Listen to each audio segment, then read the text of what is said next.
Let's go. We just had, I don't know if you know Dwight Heck. He was my last guest. And so once this is done, it gets recorded. And then I'm going to send you a bunch of clips because we're using video.ai. It's phenomenal, man. Game changer.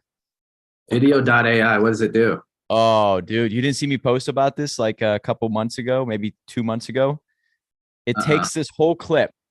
Right now we're live, by the way. Takes this whole clip and it cuts it up into nice, like pretty social media posts with the branding and the words and all that within 10 minutes. No way. So it'll take long form and chop it up into short for you? Hell yeah, man. And it looks beautiful. It looks perfect for Instagram. You're really going to like it. Wow. Video, VIDYO.ai. VIDYO. Video, like. Yeah, just like it sounds. AI. And so Rob, my podcast guy, is going to take this immediately and probably send it to you by tomorrow or Monday at the latest. Dude, I just had some wonderful ideas with this. So making these short form content pieces anymore is going to be a lot easier. Are you doing it in your socials? Yeah, man. I do it for my TikTok, and then every once in a while, like I'll take 2 of the clips and upload it to Instagram. And then now I am going to upload it to YouTube. So I'm going to have 10-minute clips from this too. It'll look beautiful for YouTube. And so I need to just keep stacking my YouTube videos, which will eventually become YouTube and Rumble. So you'll see how that happens too once I send it to you. It's phenomenal, man. 10-minute clips with text, with the branding logo and the image over top of it. And you don't do shit. The computer does it. Well, dude, I just started using AI, Jasper for text and posts. And it basically takes an hour and a half process down to 15 minutes, because that's how fast I can come up with ideas or get it out of my head and be like, okay, I got to get this simple. Yeah, Jasper. Is it the Jasper.io, right? So you can record Zoom calls and then you can transcribe it. Is that right? Not that one. Okay. That one. I do I basically say, hey, write a post about why the BRRRR strategy is a great strategy to get started buying rental properties. And then it'll take my video, come up with text, and then I can go in there and add the little bits and pieces that it might not know, relative to what I just put out. So I'm just adding on to it and adding my pieces in there, but it comes up with some really good stuff related to what I'm just posting about. How much are you using Chat GPT right now? I'm not even using that at all yet. You will. Yeah, you will for sure. What you just said is you can turn everything you just said into a blog / press release / LinkedIn article instantly. What I just said. Like, hey, 5 reasons to use the BRRRR method, right? Take that, copy, paste. It's a whole new, this isn't, you're not taking it from anybody else. You can take it and then you can you could run even a zap that goes to all of them at the same time, or just take it, post it in LinkedIn, done. Take it, put it in a press release, send it. Take it, put it in a social media post, done. Like, game-changing shit, man. Chat GPT will be your best friend soon. All right. I got to look into that. I got to look into video AI and then Restream. So Restream is kind of something I think I've used it before on just other people's podcasts, but this is something that just broadcasts out to all your socials, right? All the short form. Yeah, I'm a big believer in just creating content. I think it looks really bad if you only post like once every couple days or once a week, once a month, So I don't think it gets a lot of views because third-party programs do not get favored by, by Meta and Facebook and Instagram. So it's not going to be seen by a lot of people, but if they do research your page, it'll show up, if that makes sense. Got it. So let's get right into it, man. I'm going to hit the record. So we'll start the podcast. Cool. And let's have some fun. Ready? 3, 2. Welcome to another episode of Million Dollar Stories. I am with a man who is crushing the game of business just like he crushes in tennis. His name is RJ PEPINO, and he's got a cool story for you guys today. So sit back, relax, grab a beer if you are one of the Irish folk out there celebrating St. Paddy's Day. Happy St. Paddy's Day, everyone. And RJ PEPINO, thanks for being here, man, on a special holiday. Yeah, I mean, I didn't even know it was St. Patty's Day until we had this conversation of wearing green. In the office, I'm like, all right, I know we just talked about it in the call because we have our Monday call, and someone, my sales manager, who happens to be Irish, but hey, I'm wearing some green. We all got to wear green. I just have no concept of that because I don't really, I'm not Irish, but it is a day that in the past I used to just forget about the whole day. Yeah. What, you mean you used to go crazy into the bar scenes like I did? Yeah, right. That was a previous life, a previous RJ.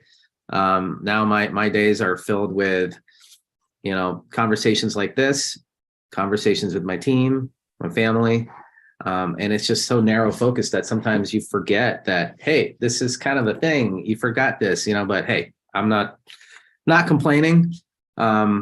I don't even, you and I talked about this. I don't even drink that much anymore. No. And it's okay. It's all right. Like I have certain goals with fitness and my mindset, and I just can't get in the way. You know what I mean? So yeah, we were sitting there. I have coffee. I'm only about coffee and water, but we were sitting there at the event and other people were drinking. By the way, I'm not against anybody who drinks, right? I know what's best for me. And that's probably what you're saying too, is like, what creates the greatest output. And anytime you decrease from that, you probably feel like shit in the morning. Plus you have your family, you got your business, you have people who are relying on you. And if you don't live up to that potential, you kind of are letting down other people.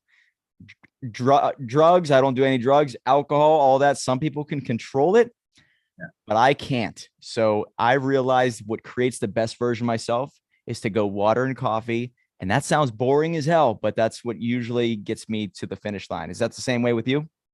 So I'm a water, coffee. I really like seltzer waters because it gets you full, and I love to eat. And so that's part of my culture. I'm Filipino, so we love to eat. So this kind of stabilizes, keeps me more full in between meals. It gets that carbonation that I used to love from sodas and seltzer, hard seltzers and beers and stuff like that. So that's kind of my new thing. It doesn't keep me super hydrated, so definitely still drink water. But I'm coffee. I take this pre-workout that it literally like opens my whole being. Like I don't know what it is, but I'm so focused when I take this pre-workout. So I had a little bit of that today. So I'm juiced up. I gotta slow down because I'm gonna start sweating here. You know what I mean? You looked at me at the event. You're like, wait a second. Tell me what you eat for breakfast. I'm like, 2 eggs and 2 pieces of toast. He goes, so wait, you just like starve yourself to death? Is that what you do? Yeah, that's exactly what I do. So yeah, my diet is way different than it used to be. I used to be all about chocolate milk and orange juice. And guys, if you're not familiar with the DM Alliance, that's how RJ and myself, we know each other. We met a man named Fraser Bailey in there. He's talking about health constantly. And what you listen to pretty much, whether you want to or not, sinks into your DNA and you just start to live by it. So be careful who you're listening to. I do like to listen to people who know a hell of a lot more about health than me, because even if I don't understand 99% of it, at least 1 or 2% sinks in every couple of weeks. And I'm like, all right, time to make some changes. I'm assuming that Fraser Bailey, the DM Alliance, has completely changed your patterns of behavior. Yeah, he's a great guy. He reminded me a lot about some of the stuff that I already knew, and then added some more flavor in what he talks about. One of the things that I've implemented is that even like 10 to 15 minute spurts of workouts matter. Getting your heart rate up. My 10 to 15 minutes used to be 45, hour and a half. I don't have that now because of kids in that season. I'm in that season of life that I'm not getting a lot of sleep. I don't have a lot of time for myself. It's pounding so hard at this business and creation and building teams and getting them motivated that I come home and I go right into daddy mode. And I don't have a lot of time because I have a 7-month-old that's keeping us up at night. What I got to do is I got to find these like 10, 15 minute, sometimes I'm working out literally off the side of the kitchen, getting, activating my legs, getting my heart rate up while they're playing, right? You can get a lot of work done with a 50-pound dumbbell and just your body weight. And so we figured out these little like hacks, and he's really good at that. So I've been doing these 10 to 15 minute workouts. Today I was, I was able to get in a half an hour workout. And one of the things he told me that, I do now is like, look, sometimes you don't really have to go high intensity all the time. You can do I have a treadmill at home, so I'll do like a incline of 12 with a speed of 3.5, and I'm just walking and I can take my calls and, have that steady pace of a half an hour. And I'm sweating. Like I felt like I did a really, hard workout. But it's something easy like that, where typically I'm taking my calls and I'm just kind of sitting down like this, sedentary. So he's like, yeah, you can get these in throughout your day.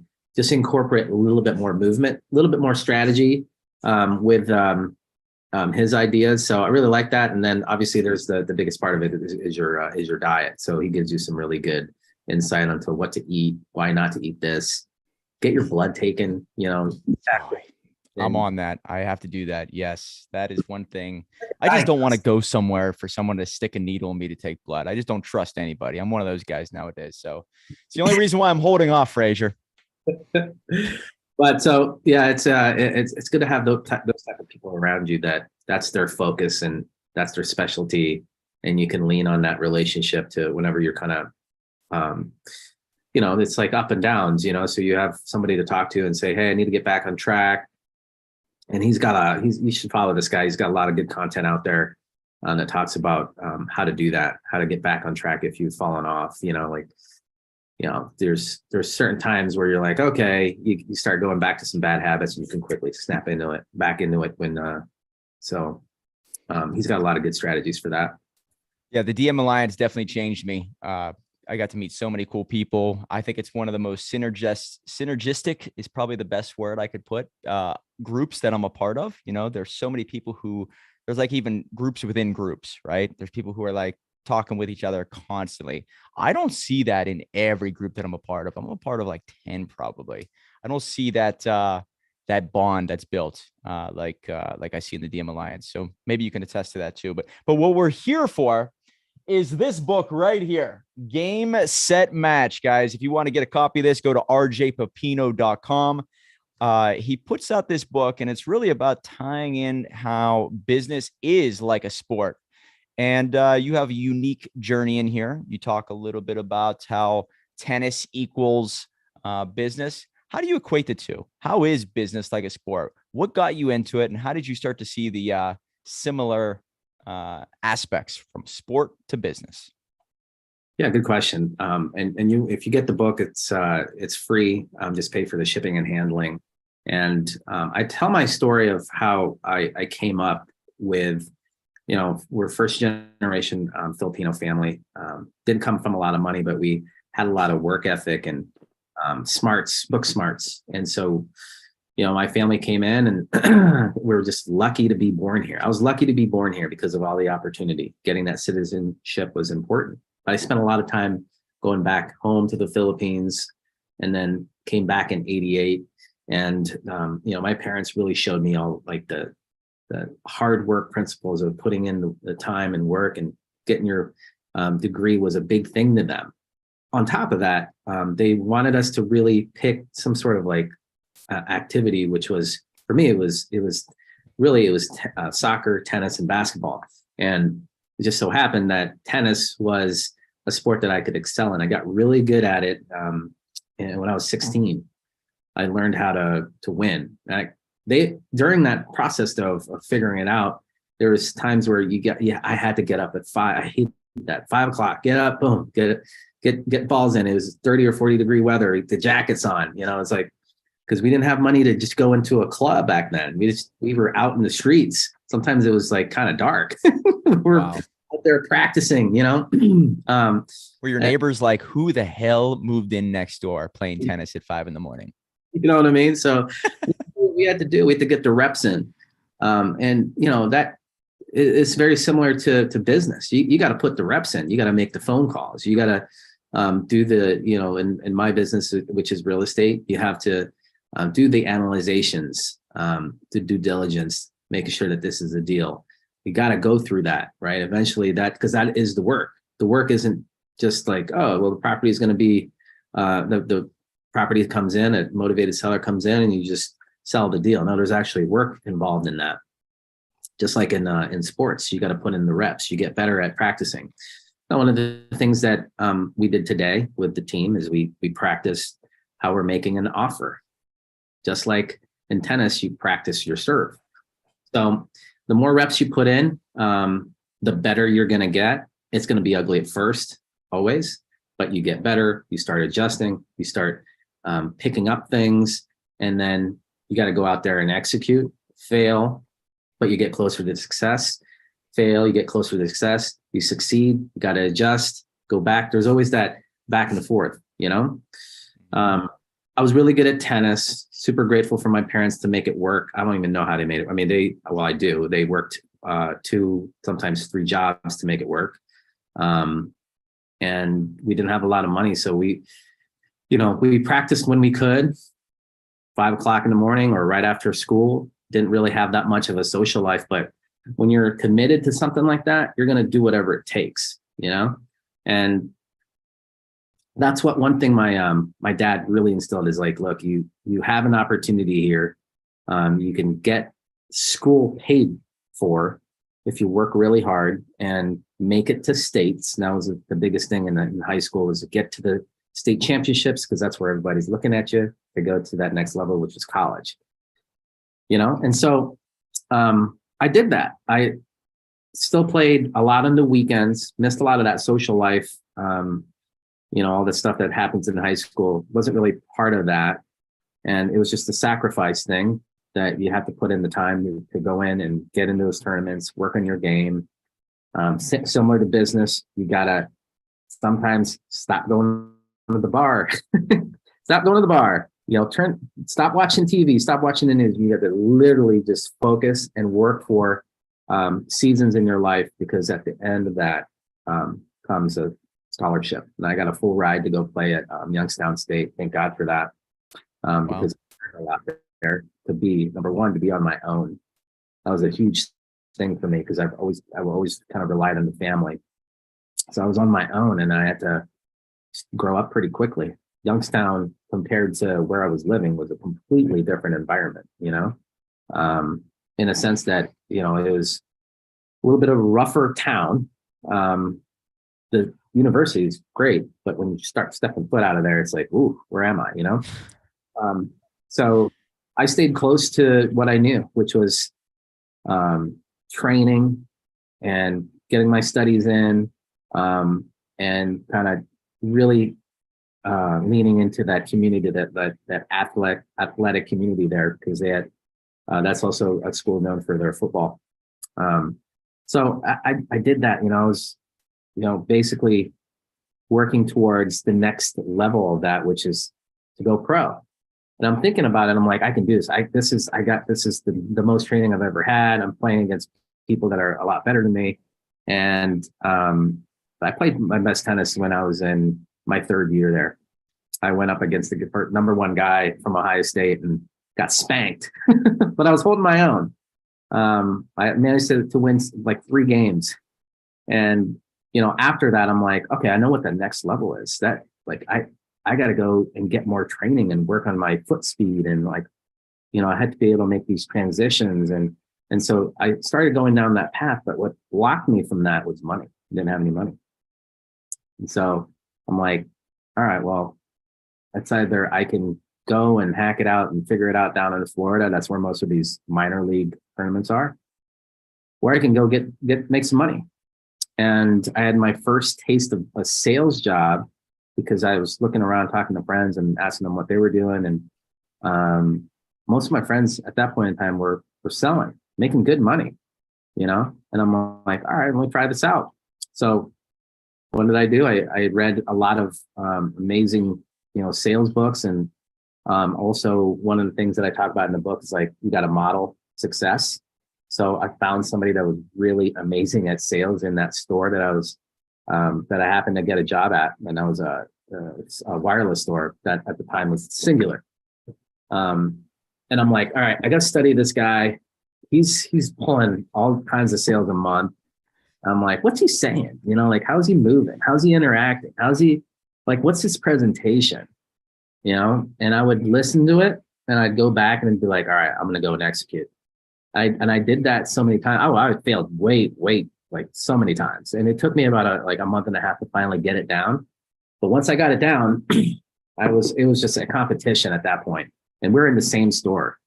And so it was me and him always kind of, once I figured it out, what the speech was, what his, like, what he was doing, and I would emulate it and make it my own. And that's what happened. I quickly rose to 1 and 2. It'd be back and forth between me and him. What did you notice more than anything? What was he doing? Was he asking questions? Was he sincere? Was he quick? Was he very articulate? What did you notice? He would assumptively close people, and that was my thing. I'm like, wow, he's just going for it right off the bat. Like, he's coming in. It was more of inbound selling, consultative a little bit, and then going for the close. And really, the way that he was, it was a little bit of speed, right? Yeah. Chapter 1. That's what this is. And then it was how he explained it made sense to them. So it was not complicating anything at all. So it was speed, keeping it simple, right? And then he was just he would close anything. He was just more like taking them down to the process, like already assuming that they came in and they wanted to sign up. They're buyers. What you're saying is that rather than worry if they're going to say yes or no, he's saying, oh, you're a buyer. And because I have the solution and I'm going to solve your problem, you're going to buy from me. Yeah. And it was that air of confidence. You heard it in his, there was no, literally people had to be like, whoa. I don't know. Because he was literally walking them down through. He'd come in, the person would come in and their phone would be broken or whatever. He'd fix it and be like, hey, let's go look at this couple phones over here. It's similar to what you have. It's just a little upgraded phone. And then he'd go through it and be like, all right, which one do you want? Black one or the red one? And like, all right, let's go with the black one. Let's go. Pull out that credit card. All right, let's rock. Yeah, it's like, I noticed you got a couple extra lines. Let's get a couple more lines in there. We got this phone here, that phone there. Boom. It's just like, damn, I just turned one sale into 3 right there. Well, I saw that because that's what really helped me in tennis, was modeling after successful people. And I still look at things today. Like, I'll see some videos on either YouTube or, because I still play tennis, and I'm like, all right, let me try that when I get to the court. I saw how he did that with his footing and his space between the ball and the racket. Then I'll go try it out, right? And it's similar to business and real estate. You get access to certain strategies, concepts, and tools, and then you go out there and you use it. And then you either succeed, you fail, and then you come back and you're like, okay, I can do this better. And then you go out and execute again, succeed or fail, get a little bit better and succeed. Like, you're getting closer to success the more you implement something that you see and you model. That's chapter 1 in my book. Yeah, it's great. What's gotten me here today. How did you go from sales to real estate? What made you fall in love with the real estate world? Because I read Rich Dad, Poor Dad. I keep that on my desk at all times. And that got me into real estate. It's not my true love, but I know that is a vehicle. Did you read a book that got you into real estate? Did you see someone, or did you just fall in love? Was it this? It was this book. That's right. Okay. Like, this book is such a game changer for so many people. So did you get right into wholesale real estate like most people? No, I did it in reverse. I got into rehabbing, and I failed at my very first house, which I actually had to give it back. That house, which I lived in, The plan was, because after I read Rich Dad Poor Dad, I got a call from my brother. He's like, this is Amazing. an amazing book. You got to read it. And I'm like, yeah, this is the vehicle. And it's heavily real estate in that book and owning assets. I'm like, all right, so what do I got to do? You know? And I'm like, well, we can get this house. Like he had an inside lead on a house. Mind you, this is like 708, that era where about to crash. And I'm like, all right, so what do we got to do? We got to just rehab the house. Like I read the book. We went to the 3 day, boot camp thing. We get this like this thick guide of real estate. Like I still have it today at home in my library, but it's literally a guide. It talks about wholesaling, rehabbing, property management. It's awesome. Still a good book today. All the principles work, right? So I read it and I'm like, all right, we got to buy a house and rehab it. And then we sell it and make the profit. And I'm like, all right, well, we got to find the house. Which house are we going to buy? Well, it just so happened that my brother's at the time boss was a rehabber. And so we were going to get some tips and stuff from him. And we ended up buying one of his houses. Well, I used my own, I used a loan. It was my FHA loan at that time. I did it too. And I'm like, wow, I only have to put nothing down. Like it was covered in the closing costs and, all that. So I didn't really put that much down. We get approved. At that point, I had like 700 credit score. So I got the best terms. And then I was going to I had saved a bunch of money from the sales job. And I was going to use some of that to rehab the house. Meanwhile, thinking that, hey, this guy's going to help us, right? Because he's my brother's boss and they have a good relationship. Well, concurrently, while I bought the house using my loan, and then what happened in 08 was it crashed. So I bought that house at a price where I shouldn't have, because I didn't know it was going to crash. I had no idea. It's my first house. So I'm like, oh God. So I bought this house. We started rehabbing it. I had no clue what I was doing. No idea. No idea. I don't know. I didn't know how to do tile, paint. Paint. Okay, so you're gonna paint, but whatever. I'm not a painter. Bathroom remodel, windows. It was livable, but the kitchen was outdated. It was an old house built in 1930, and we were all living there. Me, my brother, and his girlfriend at that point. So we're living in this house, and we're looking at each other like, what's next? Let's talk to your boss and see if he can help us out. Well, at that point in time, him and his boss were having a big falling out. The market was tanking. A lot of things were going on. And it ended up that my brother was going to be leaving that company. And so that relationship right there, that mentor that was going to help me with that house, done, right? Oh, Done. I got a little bit of tips from him, but it was like, hey, you got to get a contractor. They got to give you a bid. And that was it. No, like, what I know now, good luck, kid. Yeah. So I get this house, and I'm like, all right, well, we got to get this thing remodeled. What am I going to do? Like, oh man. I go right on to YouTube. I go actually on Google trying to figure stuff out. I'm like, I got this house, but no idea how to rehab houses. And I just stumbled upon somebody that was flipping houses without using your money or credit or anything. And I'm like, whoa, how are you doing that? Well, this term back then was coined like quick flipping and wholesaling. And this is back in 08, where nobody was really on the map yet about this. It just started to kind of get big and everyone's like marketing it. So I'm like, okay, so this guy can show me how to flip a house without even owning it. Meanwhile, I'm like, well, I own this house. I wonder if I can use strategies in here to flip it, right? I'm like, all right, so let me do this. Let me get some coaching from this guy. I see the concept, finding fixer-upper houses. Mine's a fixer-upper house. So going in there, I'm thinking, maybe I could wholesale my house. Well, mind you, I bought it for way too much. The market tanked. And like in Ohio, market, we have a pretty stable economy. So prices went down, but nothing crazy like Arizona. Florida. Yeah. Right? Florida. So I wasn't in bad shape, right? I just didn't buy it right. No one in their right mind was going to buy my price and at the price that I needed to pay back my loan and then come out of it whole.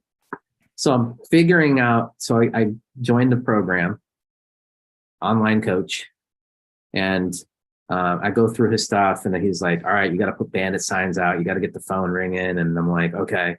And meanwhile, I'm also focusing on like how to comp properties, how to figure out if you have a good deal or not. And then his strategy, and I'm looking at what the comps are in the area. I'm like, I bought this house. What am I going to do? So I'm like, all right, well, I got to wholesale houses so I can generate some cash. And I'm going to probably have to let this house go because I can't rehab it. I don't want to rehab it. I want to do this wholesaling thing, come whole again, and then basically start over. And that's what I did. So I learned how to wholesale, with this guy, online guy, learned how to find market to deals, find motivated sellers, how to talk to them and get it in contract. And I was at that point in time, I was having trouble selling it. And I found somebody locally through YouTube. Great guy, by the way. Still friends with him. He's kind of low key, and he showed me like, hey, this is why the properties you're getting in contract aren't selling. You're just getting them priced too high. You got to come in lower. And so I had an online mentor, and then I had a guy that was locally here that also helped me out. And in that time frame of working with the guy locally, I was probably like 7 months deep in the wholesaling, no results, and a lot of pressure. We get a duplex in contract together through a bandit sign, and he had been doing this now for like 4 years, so he had an established buyers list. We partner together and we do a deal together within like 45 days of being in this program. And I made, we split $24,000, right? And I was like a huge win for me because I'm like, okay, this real estate thing is real. I just made money. I basically flipped the house without even owning it. It was a contract that I signed to an end buyer. I'm like, this is some belief, like I remember sitting in that house that was going back to the bank, and I just was like so happy. I got the news on a Friday, right? And I'm like, I just let out this big scream by myself. Everyone, I was just like, yes, I could do this. I did it. I created money from nothing, right? Nothing. And that was it. That was that spark, that belief. And I'm like, okay, I'm going to do this again. And I did it again. And I'm like, all right, well, now I'm going to build out my team. I just needed an assistant. So virtual assistant, right? And then slowly but surely found another guy that was doing it in the market, partnered up. We kind of partnered and created this wholesaling business. And we wholesaled a lot of houses, and then he was going a different direction. I was going a different direction. I still wanted to do wholesaling. He wanted to buy and hold. And that right there was like a mindset shift right there, because I was so used to that transactional business that when he was telling me like, hey, we should probably hang on to assets, I'm like, I didn't know that yet. It was a different me. I was just wanted to flip, right? Because I was kind of like, you were addicted to that fast cash. Is that what you're saying? Yeah, I was addicted to that. And then also too, it's kind of like, I didn't want to own any houses because I was kind of like burned out from that one that I had to get back. So I'm like, let's just flip, right? But the real wealth is in owning assets. And so as we parted ways, I was still flipping. I was flipping by my own at that time, but I'm like, man, he's right. Like I'm always chasing the deal. And at the end of the day, I'm going back to zero, where if I started holding on to this and not giving away the golden goose, the asset, the monthly income that I can keep, I can start actually, building something here that's wealth. And, when we were at the DM event, Bobby was talking about, look, you gotta focus on the wealth. Like you can get really rich, or you can have wealth, right? And wealth is from ownership. And in 2000 and really 11, that's when I started to really see like, hey, I am getting some good deals here. I just need to find private capital to take these down, learn how to rehab and property management and property manage these things and start building a portfolio. And I got my first taste of it in 2012. My now business partner, Dave, and I had connected in like past mastermind groups, and we stayed in touch. And, I was telling him, I had a conversation with him back in San Diego when I was invited to a real estate conference that was about a software product for wholesaling. I get up on stage and I'm like, hey, I'm from Ohio, I'm seeing some results from this. Amazing. I was like a testimonial. And I connected with him because he's a Cleveland guy and I'm Columbus. So we're like, hey man, let's stay in touch. There might be some things that we could do in the future. I'm at the time he was on the road working with an education company selling, and we just stayed in touch. He's a great networker guy. He was it stood out when he sent me a handwritten like thank you card. I'm like, oh, this guy knows what he's up. Yeah, this guy cares. I like it. Yeah, relationship guy, and so we kept in touch, and then somehow out of the blue, like the universe gives you what you want. It gives you opportunities, right? When you have this right. And he called me out of the blue. He's like, hey, what are you up to now? I'm like, hey, look, I'm raising capital because I want to start buying these deals and tucking them away. Here's some numbers. This is like crazy numbers, but I can be all in on a house for 25,000 and it's going to rent for $750 or $800 a month. He's like, what? It's like, yeah, this is Ohio back in 2010, 11, and 12. Those are the numbers back then. It's like, oh, I want to get in on that. And he was my first lender, actually, one of the first lenders. We bought a duplex together and, got it filled. That was the first one. And we're like, all right, well, what's the next? Well, we have these package of homes. We need to, like, this came from the marketing that I was doing. Like, we got to take these like seven or eight down. Like, we got to raise capital. And he's like, well, I'm going to come off the road here because I want to do this real estate stuff. Let's sit down and meet. We had dinner. And we're like, I think this is gonna work. You're gonna bring some resources in. He had a lot of relationships with private money, and then I had the infrastructure and all this already in Columbus. So it literally was done on like a handshake and over dinner. We obviously got the LLC and signed all that stuff after the fact, but that's how it started. It was quick. It was like, hey, these are the numbers. What can you bring to the table? I've got this. We can really ramp this up. And that first year, Mike, we bought like 24 homes. Jeez. And it was like our hair was on fire because, sitting down in the kitchen, stack of bills, figuring out property management on our own. Lenders that we found was from from his relationship, and literally this is how we found him. He just got his phone. I started calling people on his phone. A lot of them were people that he had done business with in AZ, because he was also wholesaling back in the day. And it's so, I was telling you, he wrote that handwritten, right? Relationships built. The relationships were there. And all he did was just saying, hey, I'm in Columbus, we're buying these properties. I don't know if you want to get involved or if you know anybody that wants to get involved, that we're raising some capital to take these down.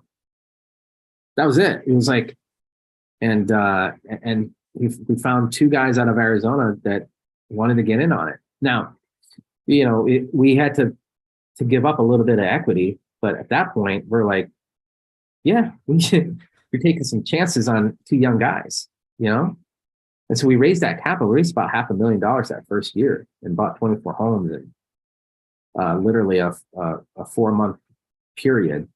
And they were established in Arizona. They had like 300 properties. So they helped us out with the management, managing rehabs and contractors and all that process. So that was invaluable. That was like the best thing that could ever happen. Right. And so we, next year we bought more homes. We also still were selling, but that's how it all started.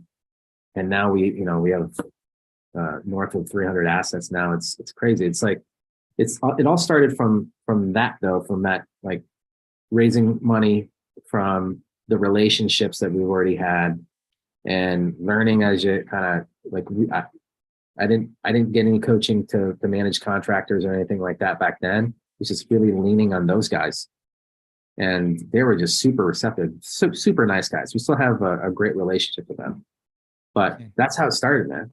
The power of digging a well before you're thirsty, right?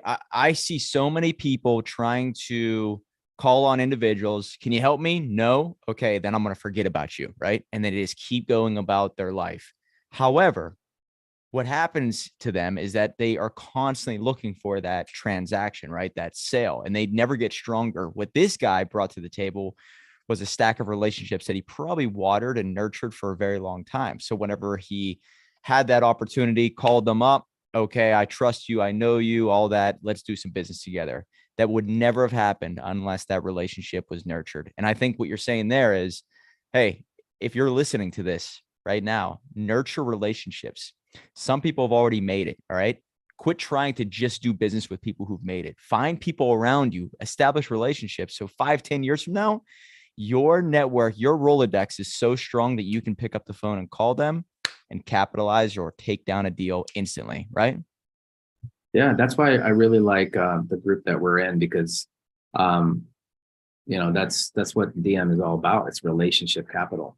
And it's something that we do all the time now. Like, somebody that's in our network that's going through an amazing life event, you send a quick voice message, you send a video, you stay in touch, you really make it personable. You really care, like get the whole transactional thing out of the way and make it more of a long-term play.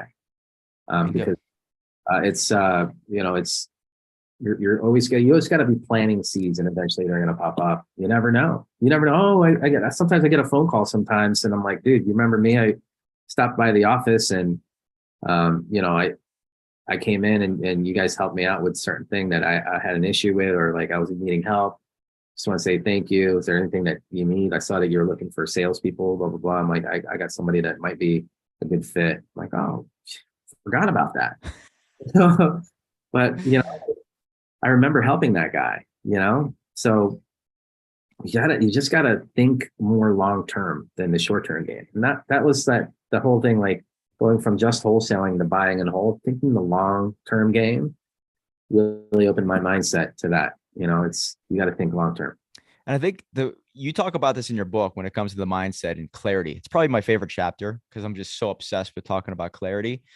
But once you get out of the scarcity mindset and you start thinking of abundance, you're thinking, wow, you know what? I could build something that's way bigger than where I'm at right now. And you do have to start thinking longer term. You start making moves in accordance with that. They're the better moves, right? You assemble a better tribe, a better team.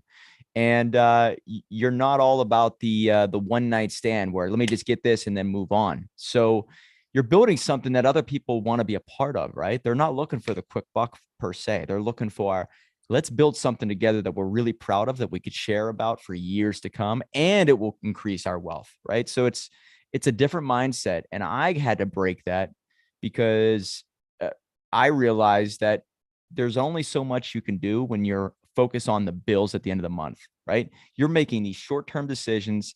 You're not building relationships. You're thinking about yourself. You can't get out of your own way.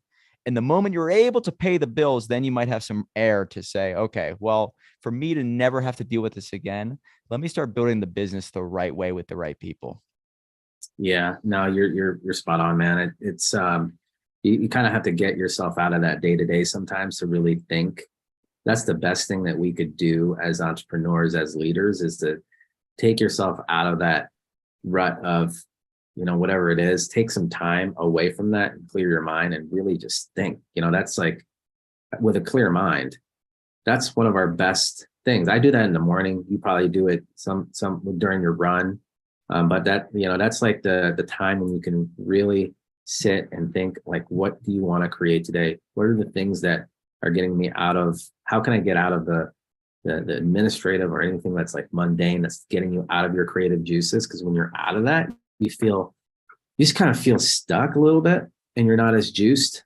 like I get juiced with this, but there's still some other stuff that I got to do. Like after this, I also get juiced when I'm meeting with my sales manager here in a half an hour. And what I want to do is I want to really talk to him about his goals, like the long-term goals, not just like, oh, what are we going to do for this quarter? It's like first year, second year, third year, like, where do you see yourself? Like, how can I help you get there? Right. I get juiced about that now, but I never used to think like that. I never really did. It's like, you gotta look at the mentors that you, and how they succeeded. Well, the mentors that you and I both have, it's like, well, they succeeded because they really cared about their people and long term and not just the short term, And when you have meetings with your people like that, like you were telling me you're meeting with somebody that's been in your organization forever, and then you're elevating them to this whole new thing that's going to change their lives, right? That's the same thing. You got to think long term, and you got to actually get out of the day to day sometimes and sit there and really think about the bigger picture, because that's really what we're here to do. We're, CEOs, business owners, we got to think of the vision and share that vision. That's the biggest thing that we got to do. And yeah, if you are getting stuck with that day to day, get it done, get it systemized so that you can hand it off to an assistant as fast as possible. Absolutely. Yeah, it's great whenever the light bulb goes on for you, but if you can take somebody from where they're at and move the needle in their life and then get them to where you're at mentally and see the light bulb turn on for them, then all of a sudden it gives you whole new meaning to this entrepreneur game, right? You're setting other people free mentally and potentially financially. And that is so rewarding to see that happen. You could see them go from this individual who is just there for a paycheck potentially to now using this career to build the life they want. And yeah, that's the power of entrepreneurship. You nailed it with that. The book, guys, is called Game, Set, Match. If you want a copy, go to rjpepino.com. And let me just read off a little summary. Business is a game. Real estate is a game. And life is just a series of games. Much like tennis, the key to success starts with the mindset that you can win. That's huge. You have to believe that you can take down that deal, accomplish that, break that metric, accomplish that goal of building something that lasts. In this book, RJ Pepino will provide the playbook on how to develop the mindset, strategies, and drive to win on a whole new level. How to crush the game of business and scale your real estate portfolio to millions. What's the best way to get a hold of you, RJ? Wait, before we get to that, guys, check out I think it's TikTok, but most likely his Instagram is just amazing. All right. I've seen this dramatic shift where you are now giving so much value with a ton of humor. Those two pieces together, something happened recently, but I'm seeing your personality shine. What happened? What made you turn into this person that is like putting your personality out on full display, but also giving a ton of value? I've noticed this change.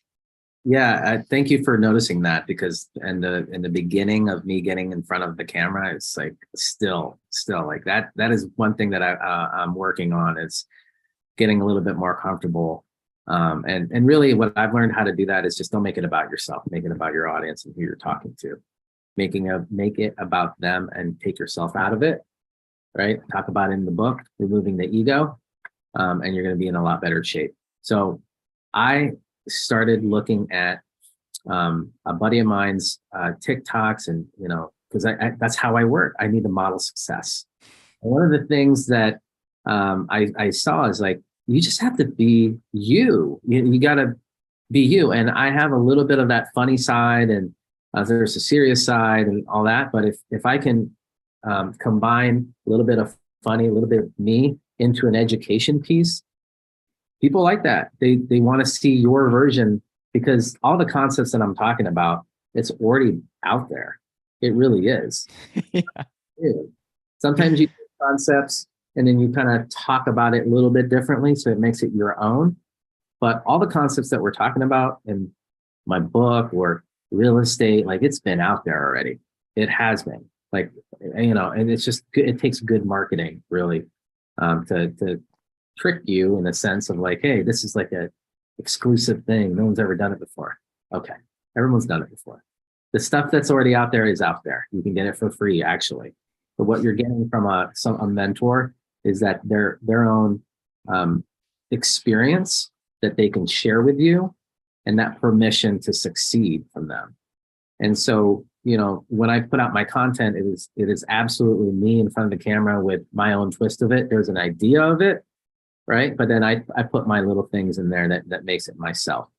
And I've learned from pretty much everybody that is good at making content. You just got to see what's working. You got to stay up to kind of par on what is in viral, or like what's in the news. Like the latest thing is like these banks coming in. So, you know, I put out a little bit more engaging content. I don't want to put like doom and gloom out there, but I'm asking like, hey, what do you think is going to happen in the real estate game with, the banks going under? That was a good thing, and people are answering, and I share that. It's a little funny. Some people are taking stabs at real estate and thinking that it's going to crash, and and then there's like trends that come out, so you kind of want to emulate the trends a little bit, but people really want to see you be you. Right. They're following you. They've been following you. You just don't know. They're watching you in their stories. They're waiting. Some of them are waiting for you to fail. They're like, I knew that wasn't the right thing, but you come out and you're just like, look, I failed today, but here's what I learned. Hey, I succeeded today, but this is what I learned. Hey, this is me. I'm showing up today. I'm a little tired today. Ooh, but guess what? I'm still at it. They like that. They're gonna be following you, and eventually they're gonna be like, you encourage them to take action, and you're like, I want to join the tribe. And I will tell you, when you started to do that, I liked you more because your personality was stuff that was very humorous to me. And then I noticed like some of the things I was posting, I'd be like, oh man, that's hilarious. And then I would see you like it or comment on it. And I'm like, oh, he's got the same humor as me. We find the same shit funny. All right. He's my people. So Dr. Joe Dispenza has this amazing quote: your personality creates your personal reality. And the moment you put your personality out there in full display, it's a weird how the universe starts serving you with those people more and more. And if you hide it, you're only hurting your chances of building a real relationship. And I'm seeing you do that more and more, is that you are putting your personality out there, building a real tribe, a real relationship with people. And then there's no shock to somebody when they meet you. What they see online is exactly who you are in person, and vice versa. And that's the difference maker compared to other people out there. So awesome work, dude. I'm just everything you put out there. Some of the stuff is just hilarious. So keep doing it, man. Really, really well done. And I appreciate it. I like your stuff too, by the way. Your stuff. I think Fraser is calling you the meme lord. I think that is, you find some really good stuff out there. Yeah, man. Thanks for having me on here. If you need me, if you want me to pop up and we can have another talk, great. I love being able to share my stories and go back and forth about some of the things that very similar kind of things that we're up to, and similar journeys and transformations and what we've learned along the way. So thank you for having me on. Yeah. I always like talking to people who have a very similar mindset when it comes to business, America, and freedom. So guys, if you want a copy of this book, like I said, rjpepino.com, check him out, follow his TikToks and his Instagram, get in touch with him. He's easy to find on Google if you just want to Google him. So remember guys, you are only as strong as your circle. And if you write $1 million book, it will lead to $1 million life. We'll see you soon.